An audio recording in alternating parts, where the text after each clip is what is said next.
nanti kami jelaskan bagaimana apa yang sudah dilakukan oleh tim dari kedokteran forensik terhadap jenazah tersebut. Assalamualaikum warahmatullahi wabarakatuh.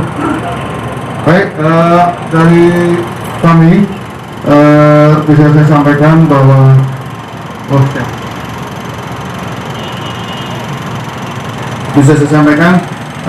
hasil pemeriksaan kami. Jadi pada saat jenazah sudah kami terima, jenazah ini sudah dalam kondisi mulai membusuk lanjut. Kemudian kami lakukan pemeriksaan luar.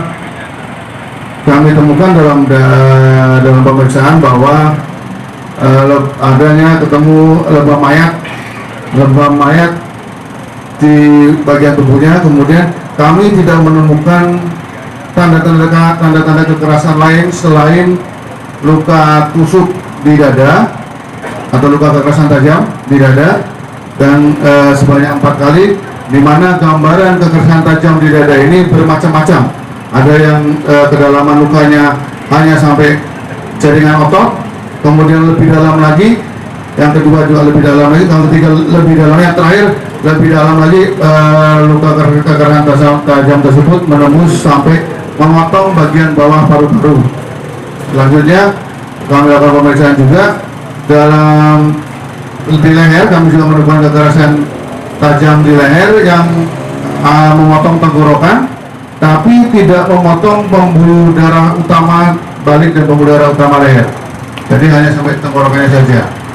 Selanjutnya kami tidak temukan kekerasan lain selain itu. Kemudian kami dapat kesimpulan bahwa sebab mati korban adalah kekerasan tajam di leher. Selanjutnya kami lakukan pemeriksaan screening terhadap narkoba atau pemeriksaan penyaring terhadap narkoba. Di dalam jaringan, di dalam urinnya kami temukan adanya kandungan amfetamin positif. Perkiraan kematian yang bisa kami tentukan berdasarkan gambaran pembusukan antara 2 sampai 3 hari sebelum dilakukan pemeriksaan. Itu Pak Kabit yang bisa saya sampaikan. Oke, terima kasih Pak Kedokteran Forensik sudah menjelaskan bahwa memang akibat kematian adalah pada saat yang ada di leher, ya. Kemudian di dada ini ada 4 tusukan, ya, 4 tusukan. Ada 3 memang yang tidak terlalu dalam, tetapi yang terakhir itu yang cukup dalam, sekitar 12 cm. Yang 3 ini 2 cm, 2 cm dan 5 cm di tempat yang berdekatan, ya. Oke, silakan dari lapor. Terima kasih.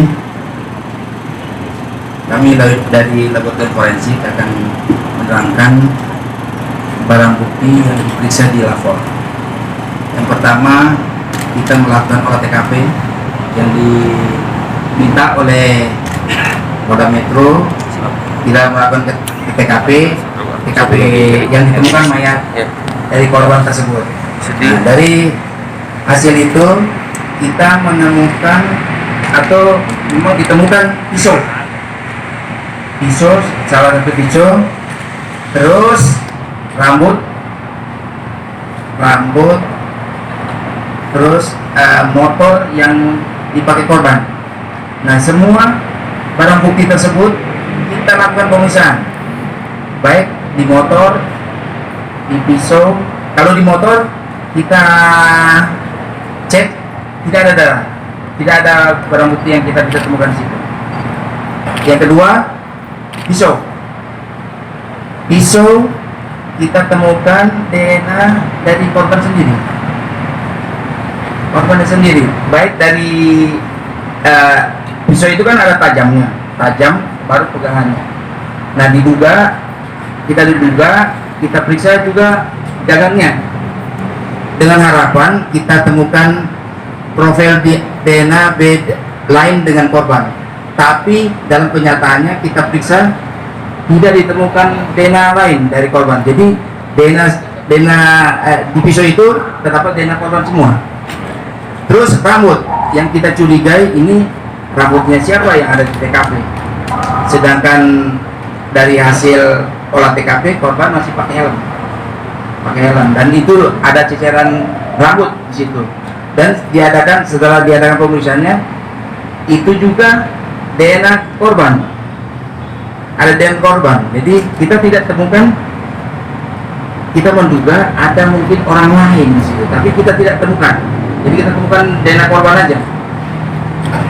Jadi habis itu sebelum kita memeriksa pisau itu, jadi dilakukan swab terhadap diduga saksi yang semua yang diajukan sama Polda Metro kita ambil swab mulutnya untuk pemeriksaan DNA dengan harapan kita temukan DNA selain korban, tapi ternyata kita tidak temukan ada DNA lain selain korban. Jadi semua baik kita periksa waktu itu ada TKP, aspal segala macam yang diduga korban di situ, tapi tidak juga kita tidak temukan. Nah, jadi pada kesimpulannya bahwa kita semua yang kita periksa di laborator hanya DNA korban.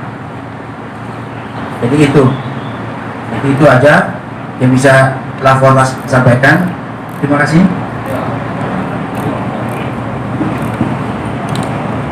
Oke teman-teman, itu penjelasan dari tim masing-masing sesuai dengan kepentingan masing-masing. Tadi sudah dijelaskan oleh Pak Dir bagaimana teknik penyidikan dan hasil yang kita dapat. Kemudian diperkuat oleh kedokteran forensik dan juga laboratorium forensik. Ya. Sampai di sini ada yang bertanya, silakan. Oke, silakan. Dokter forensik mengatakan bahwa dari tubuh korban ditemukan amfetamin, kan begitu Pak ya? Nah, apakah ada kaitannya motif ini dengan dia mengkonsumsi yang seperti Bapak sebut tadi? Apakah demikian? Yang jadi juga pertanyaan, kalau demikian mudah-mudahan pertanyaan sekaligus menjawab pertanyaan beliau ini bisa langsung menjawab yang ada di dalam hati Bapak dan Ibu sekalian. Pertanyaan yang pertama adalah tentang analisa transaksi keuangan korban. Didapatkan data bahwa dengan menggunakan debit BCA yang ada pada miliknya melakukan pembayaran ke rumah sakit RSCM. Pertanyaannya, untuk apa uang itu? Uang itu dilakukan untuk pemeriksaan laboratorium dan juga pemeriksaan konsultasi ke dokter. Pertanyaannya, dokter apa? Adalah dokter ahli penyakit kelamin dan kulit. Apa yang dilakukan adalah pengecekan. Kenapa dia melakukan itu? Pasti ada keluhan, kemudian dia melakukan konsultasi ke dokter. Dokternya adalah dokter ahli kulit dan kelamin. Setelah itu dia melakukan konsultasi dan kemudian disarankan untuk melakukan pengecekan. Ada beberapa pengecekan, salah satunya atas kehendaknya sendiri melakukan pengecekan positif atau tidaknya HIV. Tetapi hasil itu sampai dengan korban meninggal dunia belum sempat diambil. Tetapi faktanya dia melakukan konsultasi di dokter penyakit dan kelamin. Apakah ini terkait dengan kemudian adanya dugaan bunuh diri? Sangat terkait. Kaitannya dengan kemungkinan munculnya depresi. Tetapi ini dijelaskan oleh ahli di bidang psikologi forensik. Walaupun ada beberapa yang sudah kita mintai keterangan dalam kapasitas sebagai keterangan ahli, keterkaitan antara faktor-faktor tersebut dengan fakta penyidikan. Kita sudah lakukan juga pemeriksaan ahli psikologi forensik, memungkinkan tidak itu terkait dengan sana. Yang kedua, pertanyaan kedua, kaitan dengan amfetamin. Beliau ini sudah kami periksa dalam bentuk berita acara pemeriksaan ahli, keterangan ahli. Ada keterangan saksi, ada ahli sebagai bukti, sebagai alat bukti dalam satu penyidikan. Jawabannya setelah dilakukan nanti bisa dilengkapi oleh beliau. Jawabannya demikian. Kalau diperiksa urinnya amfetaminnya positif, berarti dia mengkonsumsi amfetamin. Lalu apa pengaruhnya amfetamin terhadap kejiwaan seseorang sehingga mampu melakukan satu hal yang oleh orang normal dianggap tidak mungkin, yaitu meningkatnya keberanian yang sedemikian luar biasa. Yang tidak terpikir, jangan pernah membandingkan pemikiran orang normal dengan orang yang sedang tidak normal, karena nggak nyambung ini, tidak equal, tidak sepadan. Maka yang harus diukur adalah bagaimana pengaruh amfetamin itu terhadap keberanian seseorang untuk melakukan satu tindakan yang menurut orang normal nggak mungkin dilakukan. Itulah hasil pemeriksaan yang tertuang dalam pemeriksaan berita acara saksi, ahli. Nanti akan dijelaskan lebih detail lagi. Saya mungkin langsung aja ke yang pertanyaan yang ketiganya, tentang mungkin nggak dilakukan dugaan luka yang sedemikian 2 kali atau 3 kali atau bahkan sampai kepada tenggorokan. Ini pun saya mendasari kepada fakta pemeriksaan ahli. Ahli mengatakan demikian. Setiap orang yang melakukan bunuh diri dengan senjata tajam akan selalu ada bukti permulaan, akan ada selalu luka percobaan, dicoba-coba dulu gitu. Bagaimana kaitannya dengan hasil dari kedokteran forensik? Ditemukan fakta bahwa ada 4 luka di dada, yang 2 atau 3 diantaranya itu adalah luka dangkal yang tidak sampai 2 cm, hanya 1 cm sekian.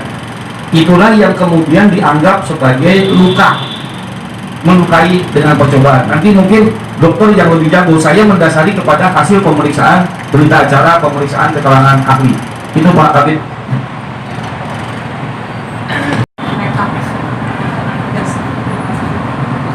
Baik, pertanyaannya kayaknya ini benar dibilang sama Pak Kabit pertanyaan terakhir karena udah kesimpulan. Biasanya kan pendahuluan, isi, penutup, ya ini udah kesimpulan, berarti habis ini ada pertanyaan lain.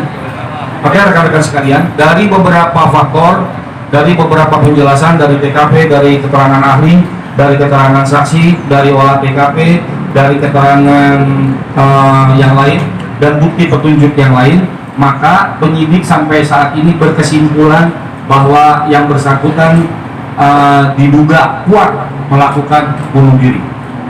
Lalu bagaimana? Apakah ini perkaranya? Tidak. Kami tetap membuka diri kalau memang ada informasi dan lain sebagainya. Tetapi fakta yang kami himpun dari pemeriksaan di TKP, dari olah TKP, dari pemeriksaan saksi, dari keterangan ahli, dari bukti pendukung, dan juga dokumen-dokumen yang lain, maka kami berkesimpulan diduga kuat, bahasanya ya, diduga kuat yang bersangkutan melakukan bunuh diri. Udah kesimpulan, berarti tidak ada pertanyaan lain loh. Ini Bang ya. Oke teman-teman, terima kasih banyak ya.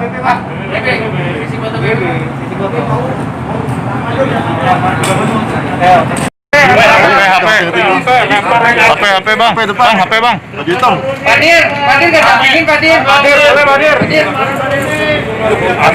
Ini sudah pilihan apa? Soalnya ya. Kita tunggu Padir dulu Padir.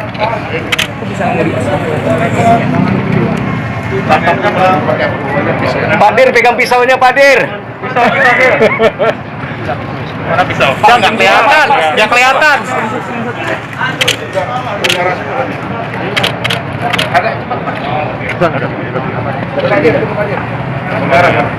Ada Padir, ada orang.